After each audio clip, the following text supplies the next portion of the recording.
React Native is an amazing technology that allows you to build real native apps which you can upload to the App Store or Google Play with the help of JavaScript and the React library. You don't need to know Swift or Objective-C for iOS and Java or Kotlin for Android programming. You will learn how to build real native applications with JavaScript, React, and React Native. You will learn how to build your apps with components, how to style your apps, how to provide nice layouts that also work on different device sizes and different platforms. You will learn how to add navigation tabs and side driver in your application.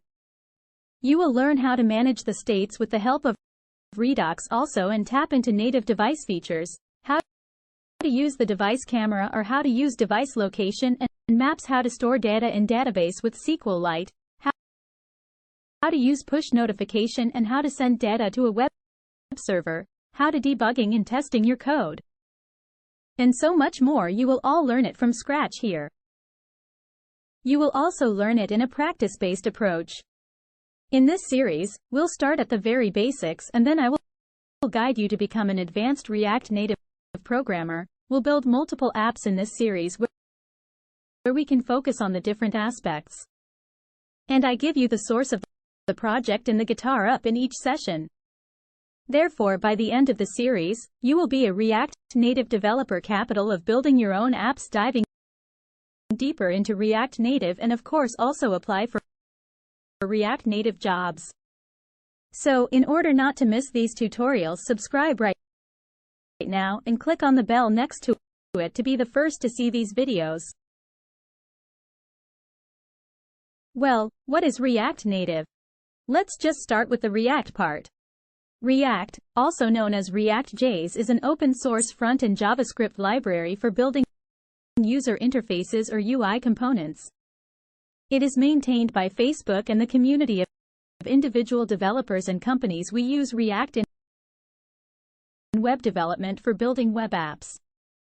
React is only concerned with rendering data to the dump. And so creating React applications usually requires the use of additional libraries for state management and routine Redux and React Router. Our respective examples of such libraries: React Native is an open-source mobile application framework created by Facebook. It is used to develop applications for Android and iOS by enabling developers to use React framework aligned with native platform capabilities. React Native knows how to talk to native platform to Android and iOS and how to render native digits. And it gives you a bunch of these digits as React components so that you can build the user interface with these components. So there are no direct equivalents for that in native code. React Native also gives you access to some native platform API. For example, it helps you use the device camera and gives you tools to connect JavaScript code to native platform code. We can also write native code for iOS or Android, and React Native gives you the tools to connect your JavaScript code to that native code. Although this is a bit more advanced and in many applications, you will never need it. So React Native always gives you a way to connect JavaScript to native code as well as previous native features.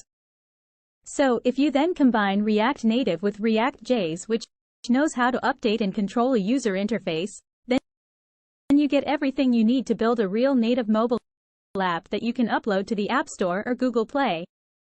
So you get a real native mobile app as a result in the end. So how React Native works? As I mentioned, we build an app and our code typically looks something like this. In React for the web we use HTML. But in React Native, we use special components in JSX format like view and text here because the normal HTML elements are not supported. These components are compiled in React Native and converted to native elements in native apps.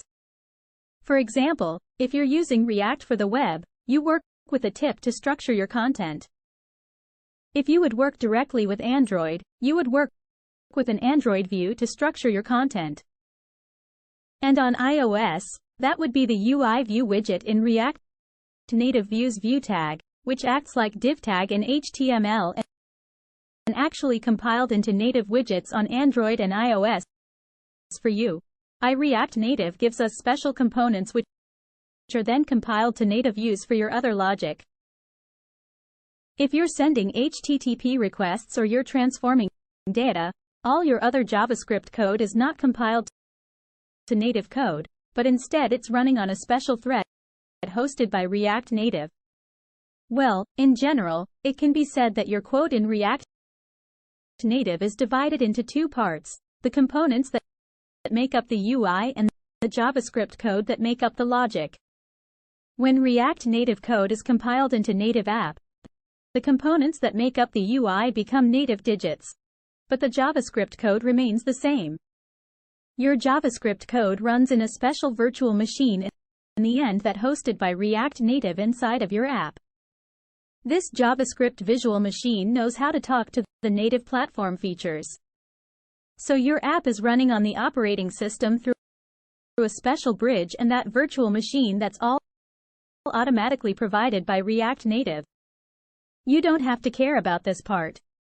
All you do is you write your React Native app with JavaScript and with this special components, and that's all you need to know for now. This is how React Native app works. So there we go. That is your introduction to the course. So in the next video, let's get set up with React Native and start actually creating our app. Now, if you do enjoy the video, please don't forget to share, subscribe and like, and I'll see you in the very next tutorial.